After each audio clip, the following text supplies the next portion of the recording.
I think that aim trainers have many transferable skills that can help us improve mechanics in games, but there are a few differences between Kovacs and games that change how we approach aiming. So today's video aims to cover some of these concepts. The first thing we need to understand, the first difference between aim trainers and in-game is pathing versus priority. So pathing typically involves shooting at the closest or easiest target to hit, to chain together as many shots as you can as quickly as possible. It is useful in game for killing a lot of similar targets at the same time. If you don't have any particular guy that you need to kill first, go for it. Target priority is different from pathing in that you need to instead aim for a kill that will help your win condition, right? So if there's a dude with a shotgun shooting at you and he's up close, you need to shoot him first because he can do the most damage to you. That's your win condition, is to not die.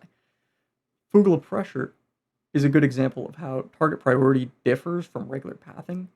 In Fugal pressure, you can shoot the larger bots before they disappear. If you don't shoot the large bots, you lose score, right? So that's an example of pathing versus priority. Target priority can include anything from that dude has an ultimate to that dude has a good gun, that dude has a bad position. Anything. As long as you have a reason for doing it, that's priority. The next thing is movement reading. So in games, right, there are animation cues that are used when a player makes changes in their movements. Finding where on the player model the earliest animation starts can allow you to react to changes in motion before they start. So games that feature instant acceleration will often have optimal spots to aim between strafes to minimize their hitbox movements, right? So like on Tracer, you aim at their like sort of like waistband area where their hitbox doesn't really jitter, right, when they're moving left to right. So this should, in theory, make reading easier than in Kovacs, but you need to spend extra time to learn each specific animation cues for each character or game. The other place that it differs is tension management. In aim trainers, you always have these long, just 60 seconds of constant movement. You never stop, you go as fast as you can for 60 seconds. In games, it's not quite as much like that. You have sometimes shorter fights, sometimes longer fights. You get more tension breaks, but the fights last longer overall and the games last longer overall. This means you'll fatigue more slowly over the course of the game because, you'll have more chances to rest. But when you do get into a situation where you need to utilize a lot of tension for a long period of time, you will kind of a lot of times have lockouts sneak up on you.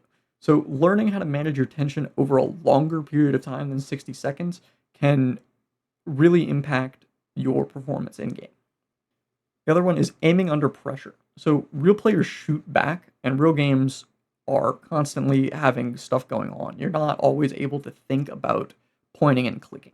The way you combat this is to keep a cool head. You want to try to never panic, always be thinking as clearly as you can, and to set yourself up before you even need to shoot. If you already have a good position ahead of time, you don't need to think about the macro of the game. You can just focus on hitting your shots. Having positioning and a plan ahead of time makes more mental space for you to play.